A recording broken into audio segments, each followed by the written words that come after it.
Hi, it's Siobhan at Bow Books. Welcome back to my channel, or welcome if you've never been here before. Today I am not going to do my usual. My usual is talking about books and book reviews and like other writing things. I have been doing a nano blog. I'll be updating that about once a week, I think. Today I'm going to be talking about supernatural.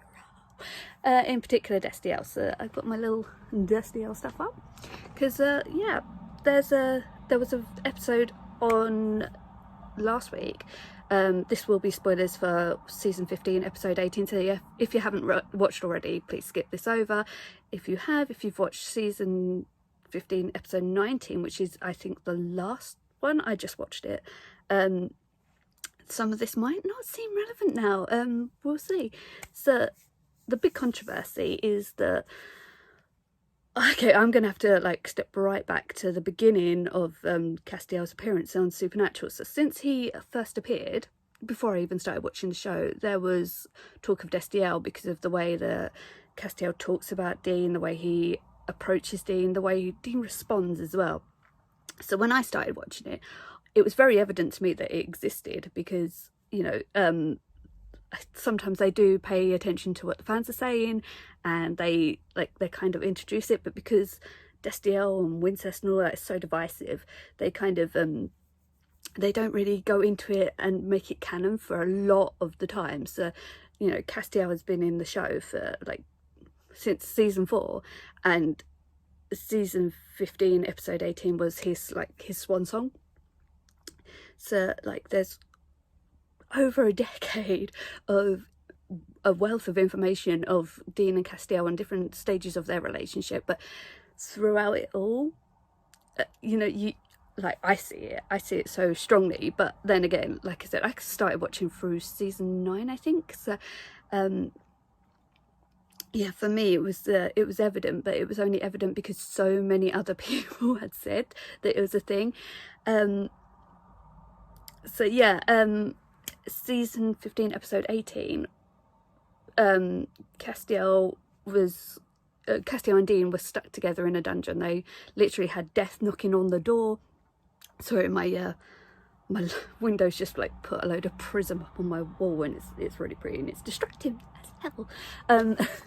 Anyways, they're trapped in the dungeon in the bunker where the boys live, and death is knocking on the door, and they're like, oh my god, we're gonna die here. And then Castiel goes into this big dramatic speech, and like Dean does punctuate some of it. He's like, what are you talking about, man? Like, why are you doing this? Is this a goodbye? But throughout it all, Castiel is like, okay, so I made a deal and I didn't tell you about it, and it was like a year ago, and I did it to save Jack, who is my absolute favourite. He's such a little bean. And honestly, like watching season 15 episode 19 today and just seeing what happens with Jack, I was so happy. He's such a precious little boy. And Alex, who plays him, like if you ever meet him, he's like the most cool person ever, like so effortlessly, doesn't even try it. He's just cool. Like there's no other way of describing what Alex is. And then seeing him in the role of Jack, it's a little bit thrown, but it shows how good an actor he is as well.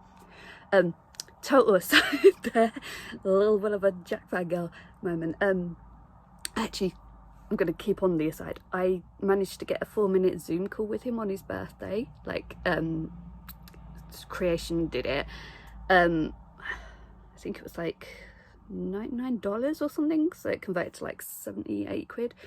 And my son was in the room and he was like, oh, do I have to, Mum? I'm just going to play Fortnite. So I'm really distracted by him playing Fortnite. And we had the conversation.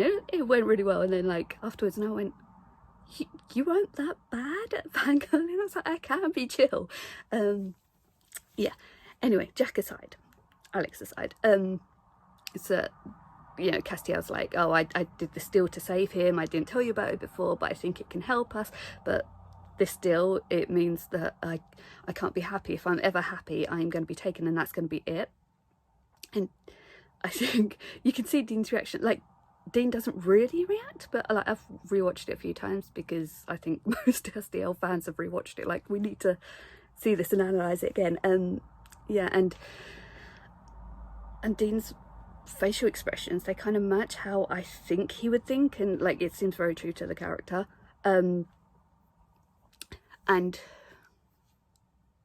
then like after saying like, oh, it's when he's happy, he's like, maybe I don't need to have the thing I think I want to be happy, maybe I just need to do this to be happy. And then he starts talking about all these wonderful things about Dean, and you can see like Dean's like, how did we go from that to this, like but then like as he keeps on going, and Dean's like, oh my god, this is like the nicest thing anyone's ever said to me, and you know, he has trouble processing that, because I think anyone who's ever liked compliments will ultimately tell you, like, if anyone compliments them, it's like, what's going on, like, what's wrong, I don't, there has to be something else.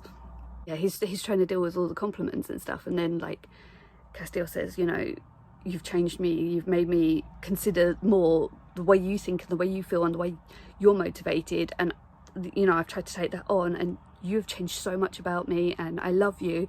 And he said it a couple of times before in the show, but always with other people around him. It's like, all of you, you're all my family. And it's like, this time there was no caveat, there was no deflection from what was being said, it was just out there, and it was honest, and it was raw. And then Dean didn't even have the time to consider reacting before, you know, death came in and Castiel did what he did to save Dean, and then Dean's sobbing at the end. And I think there's been a lot of discourse about it, because CW in particular has a penchant for doing something called bury your gays, where, you know, as soon as you have an out character, they die. And also, like, you know, he's just made this announcement and then he's instantly killed. There's another thing that people are saying, I can't for the life of me think of it right now. And while I think that is really valid, like, I think I watch it from a perspective of a writer as well. So, and like, I watch a lot of shows from a perspective of a writer as well, and I'm that annoying person who says lines before an actor does, even though I've never seen the show before, because it's just so predictable what's going to happen. So for me, like, usually when there is the amount of tension that there is between Dean and Castiel in another situation, and usually they don't do it as long, because obviously this is like potentially man and man couple in a place that doesn't really like doing it, CW. Yeah, so like I've seen that kind of tension before, and then they put them together, and I think some of the best examples of this are like Ross and Rachel from Friends, and Jess and Nick from New Girl, and even like in How I Met Your Mother with Robin and Ted, or Robin and Barney.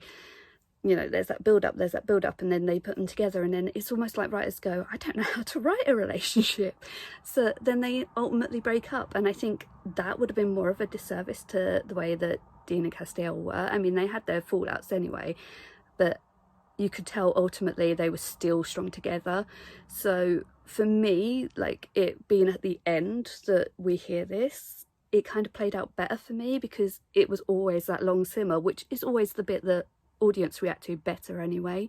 And I think as well, like, the characters that they are, like, Castiel knew Dean inside and out, and he knew, you know, just making these declarations wouldn't work properly, it wouldn't, you know, Dean wouldn't work well with those sort of things, and he always kept it back. And like, there are moments that, and other people have used clips, I'm not very good at screen grabbing clips, so I'm afraid there won't be any in this video, because I'm just technologically limited. Yeah, other people have shown clips where, you know, there's moments where Castiel gives this soft little look, and he's like, I know what you're thinking, Dean, you just don't know it yet. So yeah, there's a lot of that, and I think the reaction that we did get with Dean, like, I know some people weren't satisfied, and some people were like, Destiel fans are never satisfied unless they're like physically together. It's like, hey, what we wrote in fan fiction is not what we actually want on the screen. I know for me, like, this was more than enough, like, one of them actually coming out and saying it, and no other distractions, it's just that. And you know, it was true to the characters, and that's important to me too. Like, I don't just love the Destiel elements of the show, obviously, because, you know, Jack's my little nugget baby, but yeah, like, the way the show is, I think it would have been more of a distraction if they went that way anyway. I will go on to episode 19, because there is a moment where Jack is asking where Castiel is, because Castiel is like Jack's surrogate dad, and I think by proxy he thinks of Dean as his surrogate dad as well. And Dean didn't say anything bad. He just he went for the basics. He didn't, like, he kept it to himself, like that was his thing. And then he just said, you know, Castiel saved me, he had this plan, this is what happened. Yeah, and then I think later on he's asking for Cass back. So, like, I know other people will probably be like, well, he said he loved him and then he didn't react to it. No, Dean wants him. So, like, for me, that's even more confirmation on Dean's part. Dean will never say that the 3 words, 8 letters, or whatever they say in Gossip Girl, but he doesn't need to. He's said enough and he's done enough, and Castiel knows, and I think that's the important bit. So yeah, for me it was a really good episode, like on a writing point of view, on a Destiel fan point of view. I have actually, I'm so sad, I put a little one shot up on Archive of Our Own. I also put it on Favik because I usually cross-priced, but it was just like what I thought Dean was thinking in that scene. And, you know, I tried to reference other things. I ended up on the Super Wiki at one point, like, what point did Jack kill Barry? Because that comes into it as well. And yeah, so I spent more time talking about the actual scene than analysing it. But I think, you know, it has been analysed a lot. A lot of people have a lot of views. You know, there are moments where people have said that Cass is an ace character, and I do relate to him a lot on those levels. I think I've got a sticker somewhere, I haven't got it up here, but it's like Cass in an ace flag, it's really cute. Yeah, so I kind of relate in that way, and that's why I probably think it's a good storyline, because, you know, sometimes all you need as an ace person is to get it out there and then you can move on. So that's really relatable actually for me. And I think that's it for this video. I hope you enjoyed it. I'm probably going to get a lot of comments from people who are like, well, actually, and you know what, everyone's entitled to their views, and that's why I'm putting my view out there. That doesn't mean that it's the right view, and it's not the only view that matters. It's just another one to consider. So, but I would enjoy other people's views on it, and I welcome like the discourse about the bury your gays thing. Sorry, I've put lots of things in quotation marks, by the way. It's just that those are the things that they're called, and I can't capitalise while I'm talking, so you're getting the speech marks, which I do with titles of books as well when I'm talking about them. So please don't think that's me being like, oh my god, I'm stuck on a word. Yeah, I'm not trying to be rude. I'm just, yeah, trying to make sure people know that that's a title of a thing, rather than me being like derogatory about other people's beliefs. So I'm going to end it here, and I'll see you next time.